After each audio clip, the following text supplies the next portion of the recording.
This is Heather Turner with PI, and today we will be talking about turning millennials into members, how to engage a new generation. Just a couple of quick housekeeping things before we start. This webinar will be recorded, and if you have questions, I would encourage you to please ask them in the question bar to the right, and I will try to address them at the end of the webinar. So this is a kind of an interesting topic because we don't really think of bringing millennials to the table as an association, but it's something that's extremely important because they are our future members.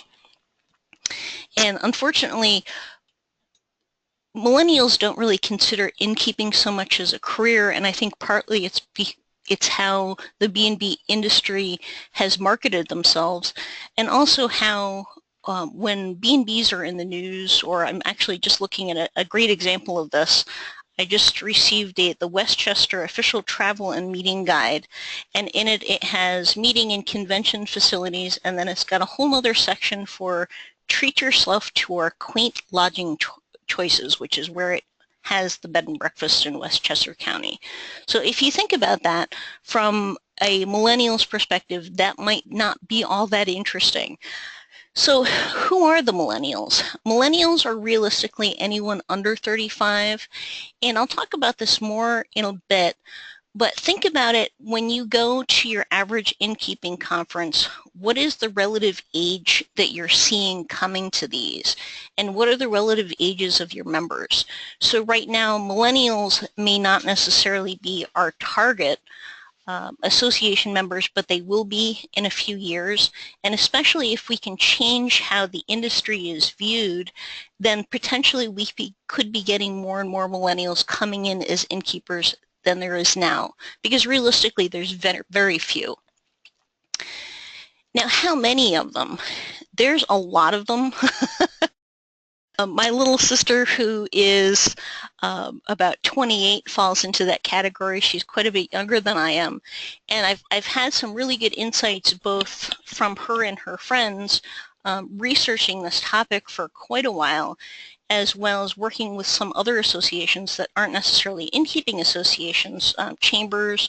I'm in Toastmasters, and in both chambers and Toastmasters and some of the other organizations that I'm also involved with, this is becoming a huge challenge because millennials aren't viewing belonging to an association the same way as many of us in the slightly older generation have been. To use chambers, for example, 10 or 20 years ago, a business joined a local association or chamber because that was what the honest, well-upstanding, Better Business Bureau approved business did. And I think that also fell into the innkeeping industry as well, because if you look at the number of innkeeping associations that have folded just in the past few years, that's a big thing. And unfortunately, as associations go, it's not indicative of just our industry and our profession that's happening to. It's all associations across the board. So 80 million millennials, and soon they'll make up 50% of the workforce. And again, that goes into our current age group of who owns inns and who are our potential inn owners. Now, when we see, and I'll put myself into the we of the older generation because I'm in my mid-40s, this is kind of what we see and what comes across to us in the news. The current media is not helping the older generation relate to the millennials, because we see things like perceived entitlement. It's all about me, because they're addicted to their cell phones 24/7. Trophy kids is also a topical term to put on, and motivated by money and fame. Now, this is interesting because these have some different things that are important to them. And it's also interesting because there's a really great quote from Sarah Sladek, who's the author of The End of Membership as We Know It. If you've not read this, I would highly recommend, because she has some really great tips and insights on engaging millennials. But her quote is, many associations and their leaders are waiting for Generation Y to come of age, and also the millennials, and change their engagement habits to mirror the habits of previous generations who've joined associations as their careers and age advanced. That's a nice thought, but should we bank our association's futures on it? And she says, I wouldn't do that. Now, and that's kind of interesting if you really step back and think about it, because what has appealed to the current generation and the current crop of innkeepers, we have to do a completely, 180 and rethink of what we're doing in terms of offers, what we're doing in terms of, our benefits to association members, because what might have appealed and what might have helped former association members and what still might help and appeal to them is not necessarily going to be the same thing. Now, it's interesting to kind of flip this over, because this is how millennials see themselves. And I've actually asked, going on several hundred of the under 30s, if this is correct. So I know this for a fact that this has been okayed by them, plus a lot of research has gone into this. So they're not seeing themselves as entitled, they're seeing themselves as empowered. Self-actualized is kind of interesting, because it just means that they think they have a broader, it's not all about me, but they're thinking, bigger concept. Trophy kids is life on their own terms.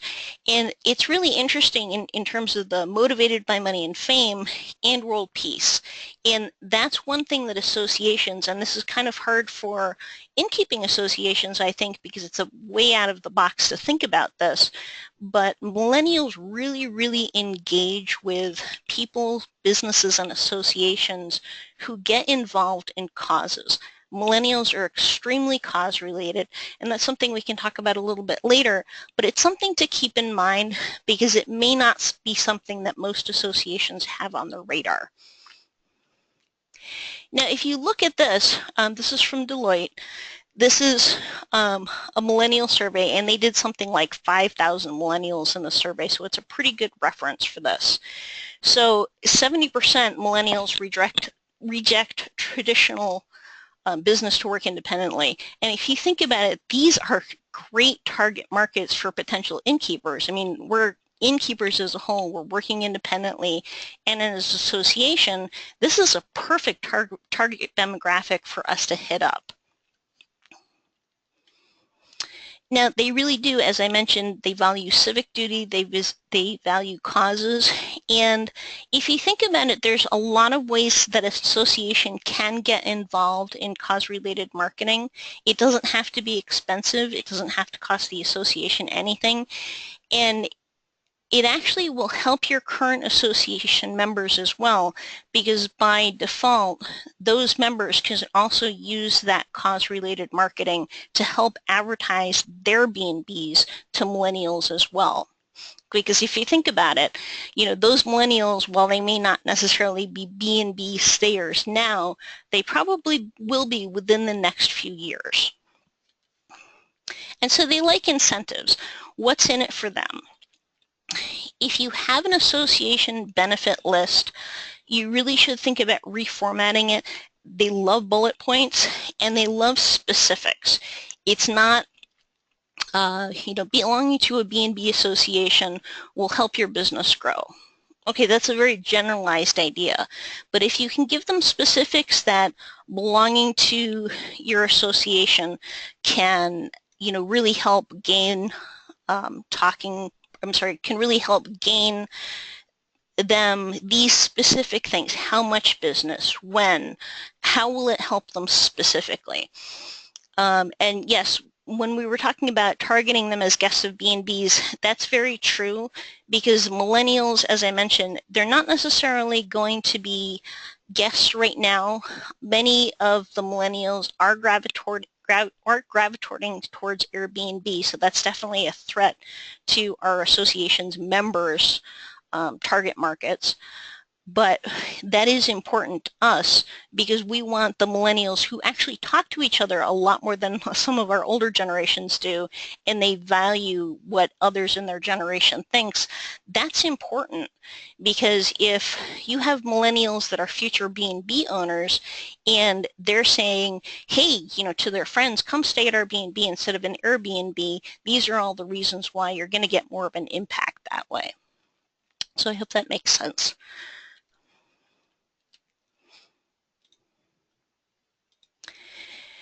Now, 88% of millennials get news from Facebook, and this is kind of interesting because in terms of marketing to millennials on Facebook, there's a lot of associations out there that are not using Facebook for marketing. They're not using it correctly. Or they have Facebook and they completely abandon it. So it's something that they really might consider revisiting at some point. There was just some news today, unfortunately, about Facebook that wasn't good necessarily for small businesses and associations. But that actually, there's many ways to challenge that and to work around the new things that are coming down the pike.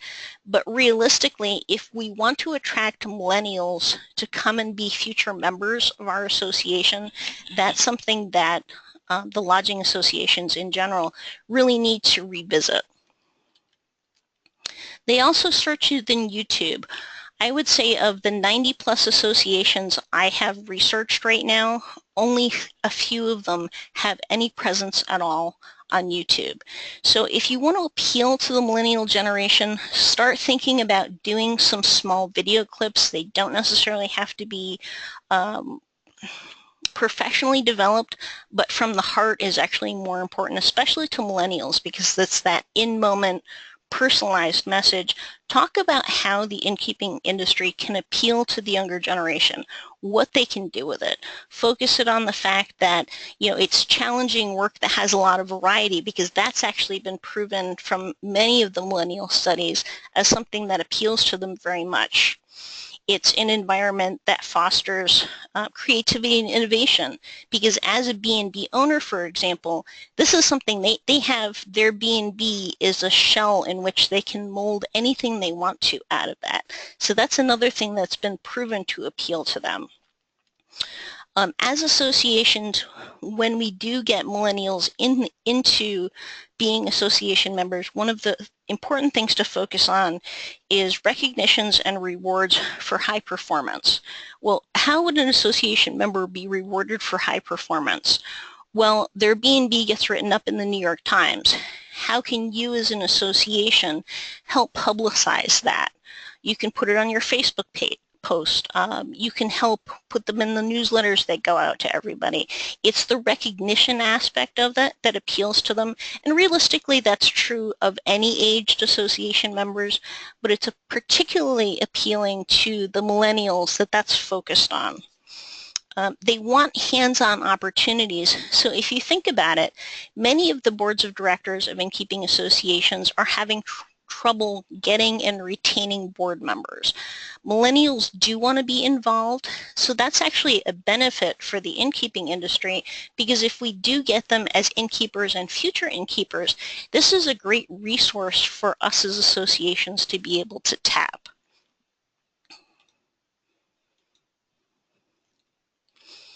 Now, 50% also get news from Instagram. And Instagram is interesting because I don't encourage INs necessarily to focus on it too heavily, because it still hasn't been proven for marketing. But they've actually found from a career standpoint that many of the millennials are actually going on Instagram and looking at Instagram for career ideas. So it may be of interest for associations to actually start using Instagram to publicize becoming an innkeeper, the benefits of becoming an innkeeper to the millennials, not necessarily advertising the association to advertise them as potential, come stay at our member B&Bs, kind of flip it around a little bit.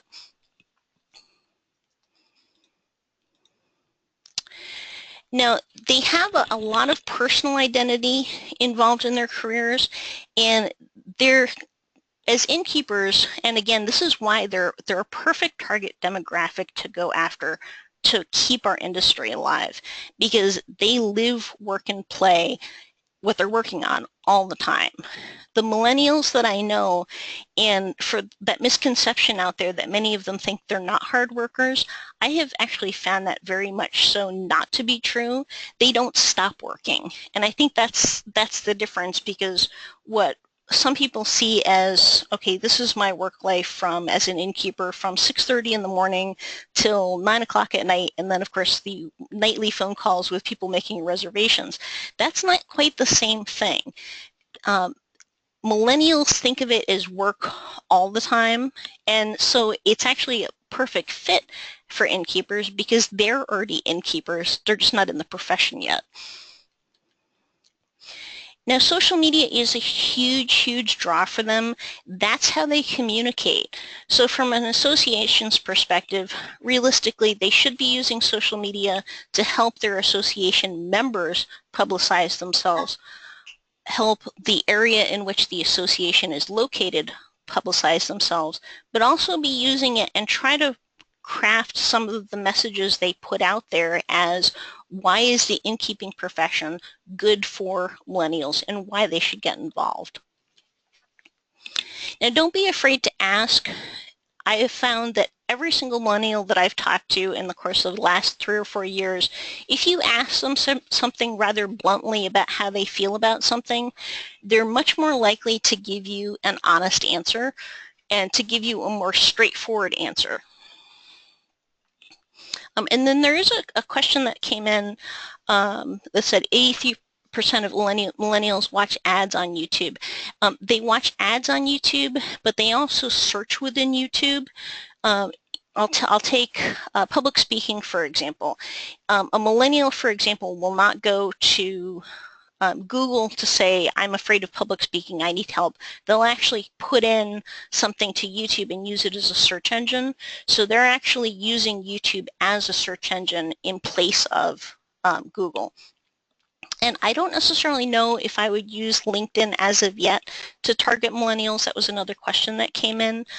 There aren't a lot of millennials on LinkedIn yet. There may be in a few years. Well, as I was saying, don't be afraid to ask them questions, because that kind of thing, getting personalized, specific answers from people are going to let the associations know exactly what they need and exactly what they're looking for. Now, social values, and this goes into cause-related marketing. Why should an association do this? Because it's going to appeal to millennials when they get up to the age where they want to become association members. Now, some of the things that an association could do that they could also transfer to their inns as a potential benefit to also use as advertising to millennials as a target market is getting involved in, if you have a state-run charity, for example, an event. Get your members involved. Would they like to donate some room nights, for example? And if you think about it, those donations, many of them don't even get used at all. But still, the fact that you're doing that, you're advertising it on your website, your members are advertising it on their websites. You can start can drives, for example. It's another thing that your association members can tap into. National Wildlife Foundation or Federation. And the important thing is, if you're going to do this and go this route in appealing to millennials, start now. It doesn't have to be a huge thing. For every, room night spent with our association members, the association will donate 50 cents, which isn't a huge amount. Or whatever. Just come up with something. They'll do something, they'll contribute to a cause, but also take pictures of it. Use that for advertising. And although it seems a little kitschy, it's a good way to put that out there. So if you donated money to Fidelco Guide Dog Foundation, for example, have one of your innkeeping board members or just an innkeeper that's local go to that cause-related foundation. Have one of those big, huge fake checks made up.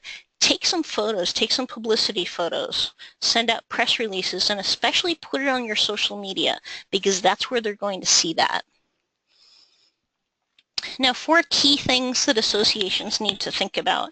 And this is really important because, as takeaways, you need to think about some things to bring back to actually act on.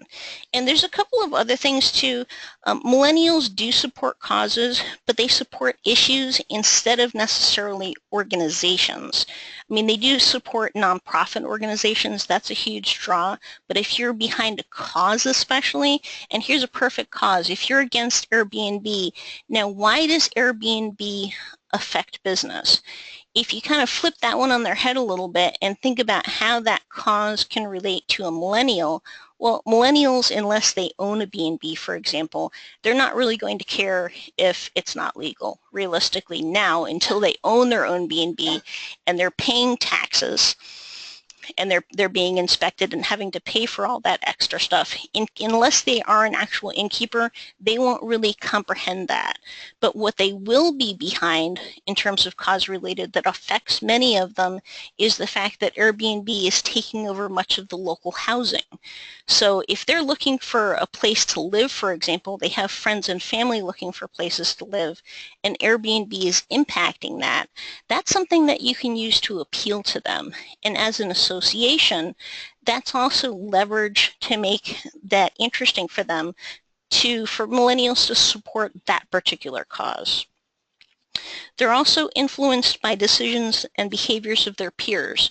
So if we can gather a group of millennials to get into the innkeeping industry, because they do talk and they don't necessarily talk face-to-face like many of the older generations do. They talk on their cell phones, they talk on social media.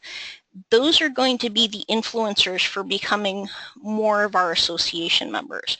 So if we can get them on board being members of the associations, prove the value to them of belonging, they in turn will go ahead, because they're very, very verbal online. They will tell others of their friends and others of their peers. And one of the things that's important to also think about before I dive into a couple of other things is millennials need to experience what an organization's work is doing without actually have to be there. So from the perspective of many of our associations are regional, they're state-run associations, the fact that you're kind of this just internet presence instead of having an office where people can go to is not necessarily a bad thing. They don't value inefficiency though. So if we want to appeal to millennials as an organization and as associations, we really need to get up to snuff on being organized. I know that recently we had a younger generation board member coming in to one of the boards of the associations that I'm on. It's an innkeeping association, and was extremely frustrated and quit within a couple of months just because they did not like the fact that we didn't have a set agenda. We didn't specifically keep within the 2 o'clock to 3 o'clock time we were on for a board meeting call. And they were very verbal in telling us why they did not like that. So just keep that in mind when we're appealing to that. Now, 4 key things that we need to think about is 1, how do they find an association? If they're actually going to be appealed to, and this is really important because this goes into mobile. 50% of them are using their mobile phones only to communicate. Many of the millennials that I know don't even have an actual desktop computer or laptop, or if they have a laptop, they use it extremely infrequently. Now, why is this important? Mobile marketing and having our websites mobile friendly is extremely important from the future guest perspective. So from a guest perspective, if you're coming to an association's website and it's not mobile friendly, they're going to click away. There's going to be a huge bounce rate. And there are all alternatives to it, but we need to think a little bit further beyond what's just going to work for potential guests, repeat guests coming to our association, because the halfway point for this doesn't work. And I'll give you an example of this. This is Bed and Breakfast Association of Arkansas. It's a gorgeous site. They do have a separate mobile-friendly website. This mobile-friendly website is purely to appeal to guests, which is fantastic. But if you dig a little bit further into this particular one, this is not the full mobile site. This is a redirect with a separate mobile site attached to it. And so if you scroll down on this particular one and you go to the bottom and you see view full version of the site, you have to get directed to the big scale full version of it. So from a guest perspective, it doesn't matter because they're not really looking for anything else. They're just looking for the B&Bs. But if you're an association that wants to, or I'm sorry, if you're a millennial that wants to join this association, you're not going to stay on here to look. You're going to bounce off of that. So if you do want to, as associations, start appealing more and using your websites as leverage to appeal to the millennial generation, you're really going to have to look at that aspect because they're not going to spend the time to look for how do I join this association on a mobile site. They have a very low tolerance rate for having to find something, and they're not necessarily going to go dig out their laptop to go on a big scale website to look at it. Now, Hudson Valley Lodging Association recently had their website redesigned, and you can go to their full website from here. It's a WordPress responsive one. This also goes into primary means of communication.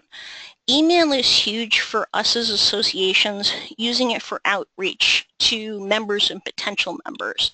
But we also need to start thinking now of being a bit out of the box in terms of reaching people, specifically foreign associations, while some associations do have active Facebook pages, and the Facebook pages, to return to that one, are purely aimed at advertising to guests, repeat guests, future guests.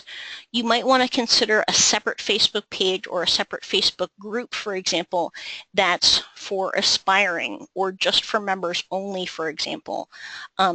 Texting is very much a new way, and I don't foresee that going away, unfortunately, as communicating with members. Millennials, if you've ever watched a group of them, are always on their mobile phones. They're always on a tablet or smaller scale mobile device. So they really don't check email that often. It is a great way to communicate with them. But if you have something important to get across to them, realistically, social media or actually texting to them is going to become, and it is right now, solely the best means of communicating with them. They don't do phone calls. They don't do in-person meetings. So that's a hard thing for us as associations to have to try to tackle. How do we do this? And especially the texting format.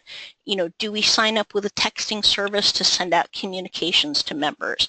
That's something that we might want to think about, because even some of the older generation members, they use their mobile phone as a lot of communication means too, because they're busy dealing with guests all day. So it's something you might want to investigate now, just not for the future generation, but also for the current batch. Now, education is key. Now, this particular generation, I think more than any of the past generations, are looking for information. They do want to learn. And most of the associations out there, unless they're not advertising it, I would say 10 and 90 are offering aspiring innkeeper workshops, and they're offering aspiring innkeeping information for people that want to become innkeepers. If this is something that we want to appeal to the millennials as potential association members, we really need to up our game in terms of putting that information out there, because it isn't out there as an industry whole.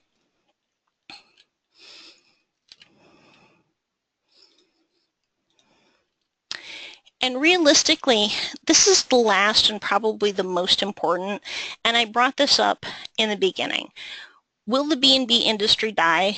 Well, if Airbnb continues to get its way, it might. We don't know at this point. But realistically, again, think back and look at the current age of your current innkeepers. Who goes to the conferences? They're not the millennials. Will they be in 5 years as the current crop retires? Maybe. But do we see on average more new innkeepers starting up versus more older B&Bs or inns closing? The amount of new inns opening up versus the amount closing at this point are one opening to two closing, and the ones that are opening up, at least the ones that are in the news, are not the younger generation. Most of our current innkeepers have gone into innkeeping as a second profession. So we as an industry need to really start rethinking if we're going to actually have B&Bs around in 5 years or 10 years as promoting innkeeping as a one whole career. So this is actually what they want to do when they get out of college, or even if they don't go to college. This is what they want to do when they get out of high school and they take continuing ed programs. We need to change how this industry is being viewed realistically, because if we don't, we may not be around in a few years at all. I mean, if you think about it, hotels have, Cornell, for example, has a hotel school. My alumni, CIA, is starting or has started a hotel program. The hotels will have staff, they'll have people to run them, but will we as associations have people running innkeepers, and are they going to be considering it as careers? So that's something we really need to think about and we really need to address. So does anybody have any additional questions?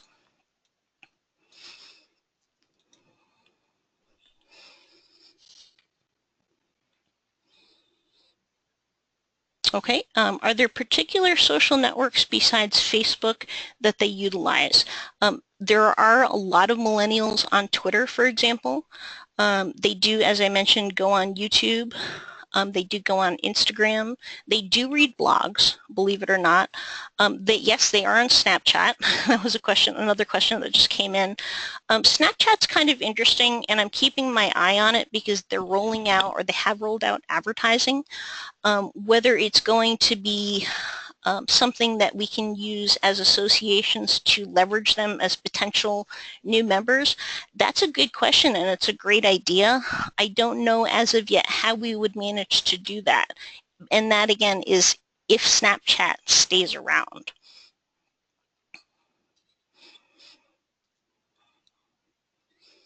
Do you suggest instant messaging millennials on Facebook? That's a really good question, and I would hesitate to say yes in terms of that, because that may be seen as intrusive. You know, you could try it, but you can also try the soft sell technique with that one. You know, if they've liked your association page, for example, or perhaps they've liked a comment about innkeeping that you've posted on your innkeepers Facebook page, you could send them a private message and say, hi, we saw that you like that particular thing. Do you have any interest of learning more about innkeeping as a profession, or do you have some friends that might be interested in learning more about innkeeping as a profession? We'd love to help you. You know, so I think there's probably some ways to leverage that in terms of social media, but again, we really need to rethink our marketing message. You know, what we're doing in terms of advertising to millennials. The websites are a huge, huge part of that, and the communication aspects are a huge, huge part of that as well. Okay, does anyone have any more questions?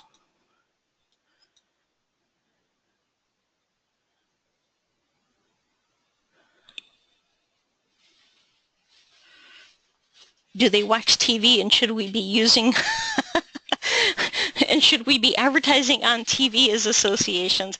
You know, I don't think that it would be worth it to spend the money to do that, honestly. It's an interesting idea, but it may not be cost effective. Okay, and then there's a question here. Are we talking about innkeepers as employees or innkeepers as owners? We find there's a monetary barrier for innkeeping as owners, and most, and I guess NW's Northwest Inns are relatively small, so we don't have staff. I would say actually that's twofold, innkeepers and employees, or innkeepers as owners.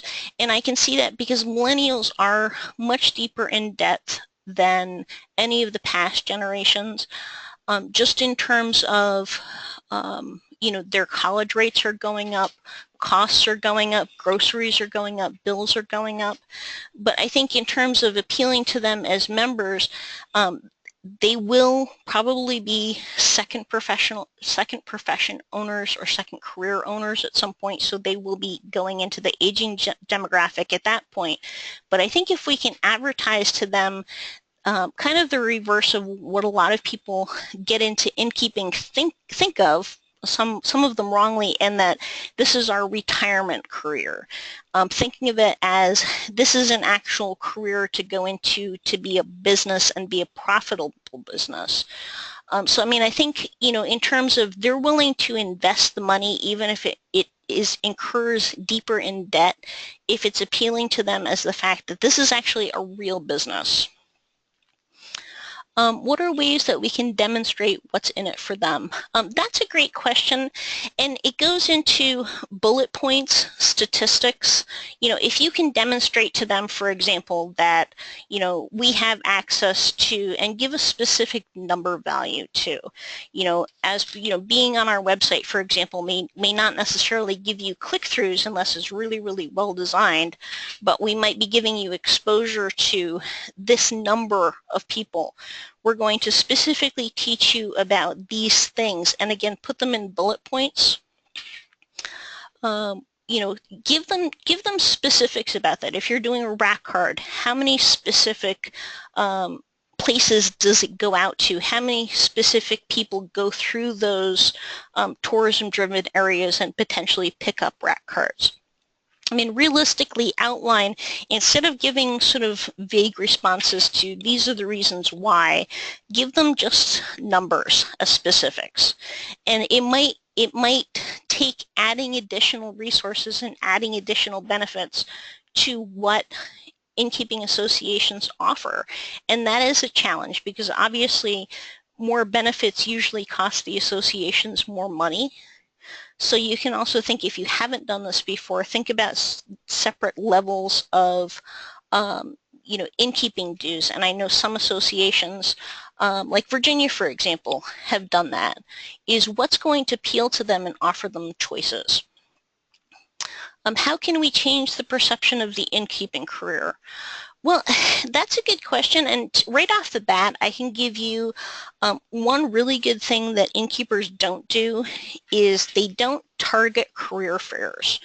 If you look at most chambers of commerce and you look at most high school career fairs and also career fairs, I've been to a lot of them because I participate in the let's scare the heck out of potential people that are going to be employed. You know, they do the test interviews, but they also have businesses come to talk about graduates from high school and college for career professions. And I've been to a lot of those over the years. I have never once seen an innkeeper come and talk to potential people about what a career in innkeeping has. I've seen a lot of hotels have presence at career fairs, but I've never seen an innkeeper, and I've never seen an innkeeper associations target that particular demographic. The other thing you can think about too is colleges. Most of the good ones have career and alumni newsletters. You know, they do offer articles, they do offer information. Some of them offer ads that are not expensive at all to advertise in. So think about the fact that you could advertise there for a very small budget to get people involved in that and to just put it on their radar. So that's a great question. Does anybody have anything else? Okay, and that's actually a great topic for how can we change the perception of the innkeeping career, is we need to think about changing the perception of the innkeeping industry. Realistically, most people who have never been an innkeeper, they think this is Newhart. It's not really viewed realistically, professionally as a career. It is a career. It's more than a full-time job. I think if everybody that's on the call, and we have quite a few on today, which is fantastic, if we could have everybody kind of put their thinking caps on and say, how can we change this perception of the innkeeping industry as a second career? And think of it, how can we change it from being quaint to being mainstream? We can start appealing to not just the potential millennials, but to all of those people that are using Airbnb as well. Does anybody else have any more questions? Okay. Thank you so much, everybody, for attending this. I really appreciate it. We have recorded this. If you have any ideas or you have any questions after the fact, or you just like to talk about this further, because we'd love to gain some more specific information that innkeeping specifically associations have been using or maybe just going to start to use or test out, we would love to get that information together so we can send it out to our other innkeeping associations so they can find out and see what works and does not work. Please send it to marketing@paii.org. And thank you again for attending, everybody. We really appreciate it.